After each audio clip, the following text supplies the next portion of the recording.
नमस्कार दोस्तों, आप देख रहे हैं करंट न्यूज़ और मैं हूं आपके साथ साक्षी। राजस्थान की सत्ताधारी पार्टी कांग्रेस में एक बार फिर से सियासी खींचतान और घमासान शुरू हो गया है। पूर्व उप मुख्यमंत्री सचिन पायलट खेमा अपना हक मांगने लगे हैं। पायलट के साथ साथ उनके समर्थक विधायकों ने मंत्रिमंडल विस्तार और राजनीतिक नियुक्तियां जल्द करने की आवाज़ उठानी शुरू कर दी है। लेकिन मुख्यमंत्री अशोक गहलोत जल्द विस्तार के मूड में नहीं है।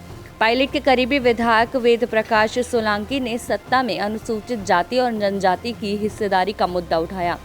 ऐसे में देखना है कि सीएम अशोक गहलोत इस संकट से कैसे निपटते हैं। विधायक वेद प्रकाश सोलंकी ने कहा कि अनुसूचित जाति और जनजाति समुदाय का कांग्रेस सरकार गठन में अहम भूमिका रही है। ऐसे में इन समुदाय के विधायकों को जनता से जुड़े दमदार और महत्वपूर्ण विभाग के मंत्री बनाया जाए।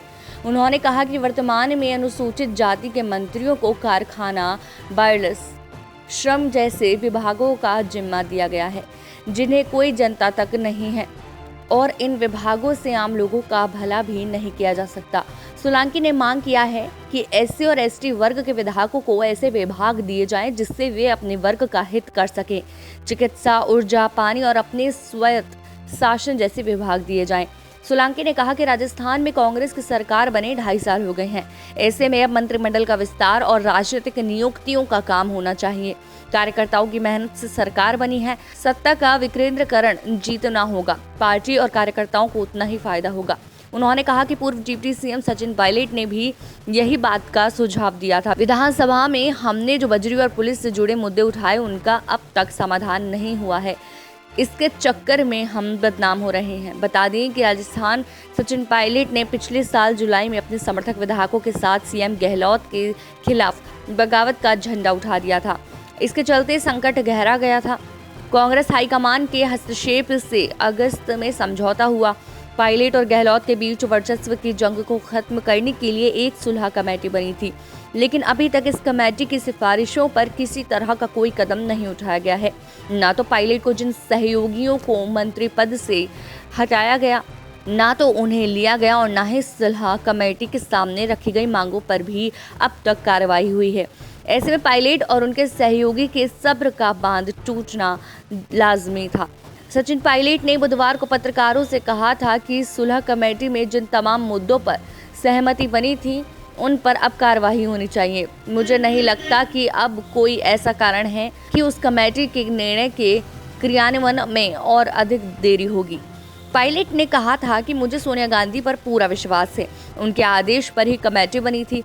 अब उपचुनाव हो जाएंगे, 5 राज्यों के चुनाव भी हो जाएंगे, तो देरी का कोई कारण नहीं बचता। साथ ही उन्होंने दलित वर्ग का मान सम्मान देने की बात कही थी। सचिन पायलट ने कहा था कि जहां तक मेरा अपना मानना है कि सरकार को 2.5 साल हो चुके हैं। घोषणा पत्र में जो वादे किए थे, कुछ पूरे भी किए हैं और बचे हुए कार्यालय में वादों को पूरा करने के लिए और गति से काम करना होगा। इसमें राजनीतिक नियुक्तियां हैं, मंत्रिमंडल का विस्तार है, उसमें पार्टी और सरकार मिलकर एक राय बनाएंगे। रमेश मीणा और अन्य विधायकों के दलित आदिवासी विधायकों के साथ भेदभाव का मुद्दा उठाने पर पायलट ने समर्थन किया है। पायलट के बाद उनके सहयोगी विधायक भी उनके सुर में सुर मिलाना शुरू कर दिए हैं। सचिन पायलट ने इशारों में यह भी कह दिया कि मंत्रिमंडल विस्तार और राजनीतिक नियुक्तियों में अब देर नहीं करनी चाहिए। जुलाई में बगावत के बाद खुद पायलट को डिप्टी सीएम पद से और उनके 2 समर्थकों विश्वेंद्र सिंह और रमेश मीणा को मंत्री पद से बर्खास्त कर दिया था। सचिन पायलट खेमा अब मंत्रिमंडल में अपने समर्थक विधायकों के लिए 5 से 6 मंत्री पद बनाने की दावेदारी कर रहा है, तो राजनीतिक नियुक्तियों में भी बराबर की भागीदारी मांग रहा है।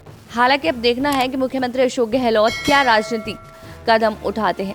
ऐसी और खबरों के लिए देखते रहिए करंट न्यूज़।